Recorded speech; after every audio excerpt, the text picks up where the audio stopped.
l'an 2003, commencé la gestion de la ressource halieutique avec le projet JICA, qui était un projet d'évaluation des stocks au Sénégal, gestion et évaluation des stocks au Sénégal. Nous l'avons commencé avec la JICA. Et quand le projet JICA est fini en 2006, nous avons demandé à compléter nos formes de gestion. Parce que nous avons fait la gestion sur le Sembium, qui a une valeur marchande très importante au niveau de notre zone.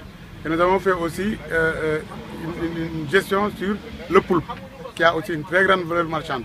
Nous avons observé des repos biologiques.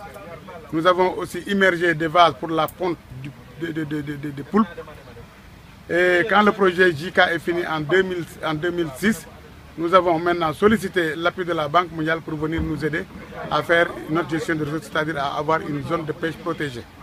Parce que nul n'ignore que les alevins, les petits poissons et même les reproducteurs viennent au niveau de la plage se reproduire.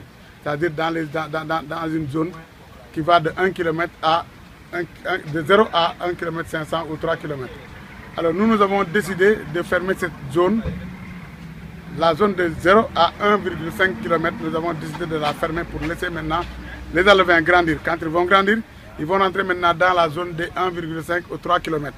Et dans cette zone-là maintenant, les pêcheurs de Mbaling, de Mbodjen, de Nyaning, de Pointe-Sarène, qui eux sont régis par le projet, eux ils pourront maintenant réglementer cette zone. On va interdire certaines techniques de pêche parce que nous savons qu'elles détruisent beaucoup l'environnement, elles détruisent aussi la ressource. Pour que maintenant que notre ressource halieutique revienne, parce que nous avons vu que nous avons beaucoup de variétés de poissons, beaucoup d'espèces de poissons qui ont disparu. Nous avons fait une évaluation des stocks avec le CROD, qui est un centre de recherche océanographique au niveau du Sénégal. Et nous avons vu vraiment que les stocks ont vraiment baissé. Il y en a même qui sont en voie de disparition. C'est la raison qui nous a poussé maintenant à revoir la copie du projet. C'est de prendre maintenant de Mbaling, Nyaning, Mbaling, Warang, Nyaning, Pointe-Sarène, Mbodjen. Dans la zone de 1 km 500, elle sera une zone hermétiquement fermée. Maintenant, nous sommes en négociation avec le projet parce que, en fait, quand on va fermer cette zone, elle va impacter négativement sur certaines personnes. Maintenant, nous sommes en train de trouver des voies et moyens pour quand même essayer de compenser ces gens qui vont être impactés négativement par le projet. Bon, maintenant, pour ce qui est de la deuxième zone, comme je vous l'ai dit tout à l'heure, on va interdire totalement certaines pratiques de pêche là-dedans. Aussi, vu que ce sont les gens de Mbaling, les cités de Mbaling, de Nyaning, de Pointe-Sarène, de Mbodjen, qui se sont sacrifiés pour gérer cette ressource. Si la ressource maintenant augmente et qu'elle rentre maintenant dans la zone de 1,5 à 3 km, ils seront les privilégiés à pêcher dans cette zone-là.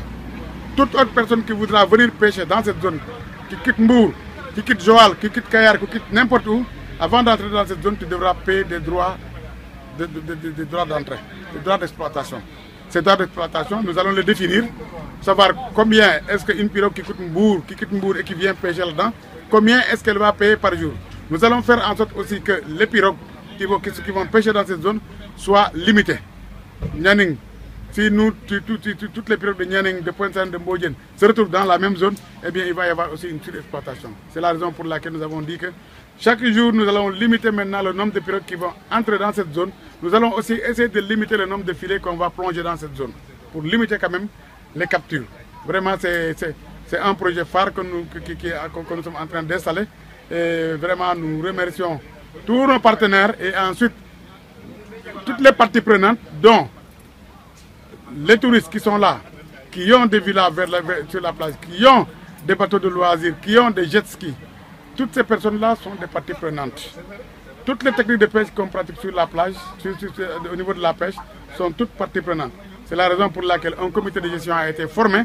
Et dans ce comité de gestion même, nous allons faire en sorte que les étrangers qui sont là et qui ont des bateaux de plaisance, qui ont des jet skis et consorts, pour qu'eux aussi qu'ils soient dans le comité de gestion. Afin que toutes les mesures qui vont être entreprises soient en concertation avec eux. Parce qu'ici, on n'impose rien, le gouvernement ne nous impose rien. C'est nous qui avons vu seulement que la ressource au Sénégal a baissé drastiquement. Alors nous voulons maintenant faire régénérer cette ressource. Merci bien.